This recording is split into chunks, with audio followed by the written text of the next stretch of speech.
City land owners association কর্তৃক আয়োজিত আজকের এই রাজুক ঘেরাও কর্মসূচিতে উপস্থিত আছেন ঢাকা ল্যান্ড ওনার্স অ্যাসোসিয়েশনের সম্মানিত সভাপতি, সম্মানিত সেক্রেটারি সহ দায়িত্বশীল ভাইয়েরা এবং আমাদের ঢাকা সিটিতে যে সকল জমির মালিক ভাইয়েরা আছেন, আমরা প্রত্যেকের প্রতি আমাদের হৃদয়ের থেকে আপনাদের প্রতি আমরা ধন্যবাদ জ্ঞাপন করছি। আপনারা আপনাদের মূল্যবান সময় দিয়ে আজকে রাজুক ঘেরাও কর্মসূচিতে অংশগ্রহণ করেছেন। প্রিয় ভাইয়েরা, আপনারা জানেন ঢাকা সিটিতে 2008 সালে যে ড্যাপ নীতি চালু করেছিল, সেই ড্যাপ নীতিতে অনুযায়ী এতদিন আমাদের রাজুকের এই অনুমোদন নিয়ে ঢাকা সিটিতে বিভিন্ন বিল্ডিং তৈরি করা হয়েছে। কিন্তু 2022 সালে ফ্যাসিস্ট শেখ হাসিনার আমলে ফ্যাসিস্টের সুবিধাভোগীরা রাষ্ট্রবিরোধী দেশ বিরোধী একটি নতুন ড্যাপ নীতি প্রচলন করে। 2022 থেকে 2035 এই ড্যাপ নীতি রাষ্ট্রবিরোধী একটি ড্যাপ নীতি। যারা আপনারা এই ড্যাপ নীতি পড়াশোনা করেছেন, এটার উপরে স্টাডি করেছেন, আপনারা দেখেছেন যেখানে আমাদের ঢাকা শহরে আমরা আগে যে জায়গা 10 তলা বিল্ডিং এর অনুমোদন হতো, 7 তলার অনুমোদন হতো, সে জায়গাতে 7 তলা স্থলে এখন দিচ্ছে মাত্র 3 তলা, এবং 10 তলা জায়গাতে দিচ্ছে 6 তলা অথবা 7 তলা। তাহলে এই যে বৈষম্যমূলক যে নীতিমালা তৈরি করেছে, এই নীতিমালার কারণে ঢাকা শহরের জমির মালিকরা আজকে পথে বসার উপক্রম হয়েছে। আমরা রাজুকের কর্তৃপক্ষের কাছে এবং সরকারের কাছে এই দাবি করছি, আপনারা দেশ বিরোধী চক্রান্ত থেকে বেরিয়ে আসুন। ফ্যাসিস্ট হাসিনা যে দেশ বিরোধী কার্যক্রমের কারণে সরে এসেছিল, বাধ্য হয়েছে দেশ ত্যাগ করার জন্য, আমরা আপনাদের কাছে অনুরোধ করছি আপনারা সেই পথ অবলম্বন করবেন না। দেশের জন্য, দেশের স্বার্থে কল্যাণকামী আপনারা নতুন ড্যাপ নীতি তৈরি করুন। আমরা ঢাকা ল্যান্ড ওনার্স অ্যাসোসিয়েশন থেকে বলতে চাই, আপনারা 2008-এর যে রাজুকের যে ড্যাপ বিধিমালা ছিল, সেই বিধিমালাতে ফেরত যান। আমরা বৈষম্যের যে বৈষম্য তৈরি করে দিয়েছে, সেই বৈষম্যের আরেকটি উজ্জ্বল নক্ষত্র এই নতুন ড্যাপ নীতি। ঢাকা শহরের কিছু এলাকাতে ফাঁদ দিয়েছে 4.5, আর কিছু এলাকায় ফাঁদ দিয়েছে 1.5। এটা কেমন নীতি হতে পারে? একই শহরে আমাদের জমি, আমার রাস্তার ওই পাশে দিয়েছে 4.5 হলো ফার, আর এই পাশে দিচ্ছে 1.7, 1.3, 1.2, 1.5। যার কারণে এক পাশে দেখা যাচ্ছে বড় বড় অট্টালিকা তৈরি হচ্ছে, আর আরেক পাশে গিয়ে তৈরি হচ্ছে 3 তলা 4 তলা।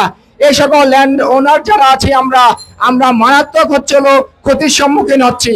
সেজন্য আমরা আপনাদের কাছে আবেদন জানাচ্ছি, আপনারা এই বৈষম্যমূলক ড্যাপ নীতি 2022 থেকে 2035 অতি দ্রুত বাতিল করুন। এই ড্যাপ নীতির কারণে রাষ্ট্রের যে কি পরিমাণ ক্ষতি হচ্ছে, রাষ্ট্রের জিডিপিতে কি পরিমাণ এফেক্ট আসছে, তার অনুভব ইতিমধ্যে আপনারা করতে পেরেছেন। গত 1.5-2 বছরে ঢাকা শহরে আপনার নতুন করে 1% আপনার প্ল্যান অনুমোদন করে নাই রাজুকের স্টাফ, রাজুকের কর্মকর্তা যারা আছে, তারা এটা হারে হারে টার পাচ্ছে। রাজুকে এখন প্ল্যান জমা দিচ্ছি না আমরা, কারণ আমরা প্ল্যান দিয়ে এখানে কিছুই পাবো না। একটা বিল্ডিং এ 3 তলা 4 তলা যদি পাই, যে জমির দাম 1 কোটি টাকা, ঢাকা শহরে আজকে 1 কোটি টাকার নিচে কোনো জমি নাই। সেই জমি আমরা কি করে 3 তলা 4 তলা বিল্ডিং করে কি করব সেখানে? সেজন্য এই বৈষম্যমূলক ড্যাপ নীতি অতি দ্রুত বাতিল করার জন্য আমরা রাজ্য কর্তৃপক্ষ এবং গণপূর্ত মন্ত্রণালয় সহ সরকারের প্রধান উপদেষ্টার কাছে বিনীতভাবে আবেদন করছি। প্রিয় ভাইয়েরা, আপনারা যদি নতুন একটি প্ল্যানার্স অ্যাসোসিয়েশন থেকে একটা প্রস্তাবনা দিয়েছে, আমরা বলতে চাই প্ল্যানার্স অ্যাসোসিয়েশন এই দেশে বসবাস করে না। প্ল্যানার্স অ্যাসোসিয়েশন বসবাস করে সিঙ্গাপুরে। তারা সিঙ্গাপুরের উদাহরণ দিয়েছে, যে সিঙ্গাপুরে আপনার প্রতি স্কোয়ার ফিট ফ্ল্যাটের দাম হলো 1 লক্ষ টাকা, আর বাংলাদেশে 1 স্কোয়ার ফিট ফ্ল্যাটের দাম হলো 5,000 টাকা। তাহলে কি করে তারা সিঙ্গাপুরের বসে বসে সিঙ্গাপুরের উদাহরণ দিতে পারে? তারা দিল্লির উদাহরণ দিয়েছে। আপনারা যদি প্ল্যানার্স অ্যাসোসিয়েশন প্রস্তাবনা দেখেন, তাহলে সেখানে দেখবেন তারা দিল্লির উদাহরণ দিয়েছে। দিল্লিতে ফার কত দেয়, সিঙ্গাপুরে ফার কত দেয়? আরে ভাই, সিঙ্গাপুর তো পৃথিবীর এখন সবচেয়ে একটা উন্নত বিশ্ব, তার সাথে তো বাংলাদেশকে তুলনা করলে চলবে না। যে দেশের জমি নির্দিষ্ট, যে দেশে হচ্ছিল মানুষ বসবাস করে 20 কোটির উপরে, সেই দেশে কি করে তারা সিঙ্গাপুরের এক্সাম্পল দিয়ে আজকে হচ্ছিল দিবা স্বপ্ন দেখছে। এই দেশকে তারা হচ্ছিল একটি মানে মূল্যহীন তলাহীন জুড়ি বানানোর পরিকল্পনা নিয়ে তারা হচ্ছিল নতুন 2022 থেকে 2035 প্রণয়ন করেছে। সুতরাং আমরা হচ্ছিল ঢাকা সিটি ল্যান্ড ওনার্স অ্যাসোসিয়েশনের পক্ষ থেকে তীব্র প্রতিবাদ জানাচ্ছি এবং আমরা বারবার বলছি, আমরা হচ্ছিল বিভিন্ন সময় রিহাব থেকে মিটিং করা হয়েছে। আপনার যখন এই নীতি নিয়ে কথা বলে তখন তারা অংশীজন বলে। প্রিয় ভাইয়েরা, আপনারা চিন্তা করেন, জমি হলো আমার জমিতে আমি বিল্ডিং তৈরি করব, সে আমাকে হলো আমার থেকে প্রস্তাব নিবে না, সে প্রস্তাব নিবে হচ্ছিল দিল্লিতে বসে বসে, সে প্রস্তাব নিবে সিঙ্গাপুর বসে বসে।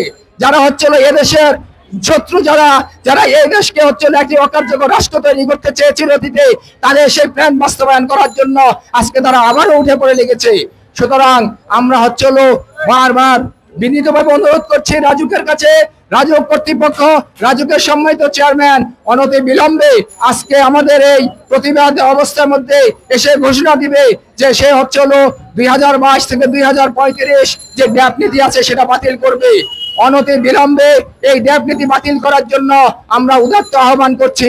আমরা এই ঘোষণা না আসা পর্যন্ত আমরা হচ্ছিল এই রাজুক ঘেরাও করে রাখবো ইনশাআল্লাহ, এবং আমরা রাজুক ছাড়বো না যতক্ষণ না পর্যন্ত আমাদের হিস্সা তারা বুঝিয়ে না দিবে, যতক্ষণ পর্যন্ত না তারা এই অবৈধ বৈষম্যমূলক ড্যাপ নীতি 2022 থেকে 2035 বাতিল না করে। প্রিয় ভাইয়েরা, সেজন্য আমরা একত্রিত হয়েছি, আমরা একত্রে থাকবো এবং আমরা হচ্ছিল এই ড্যাপ নীতি বাতিল করেই ইনশাআল্লাহ ড্যাপ 2008 যে বিধিমালা আছে সেই বিধিমালা আবার আমাদেরকে ফিরিয়ে দিবে, এই দাবি রেখে আমি আমার বক্তব্য শেষ করছি। আল্লাহ হাফেজ। বাংলাদেশ জিন্দাবাদ।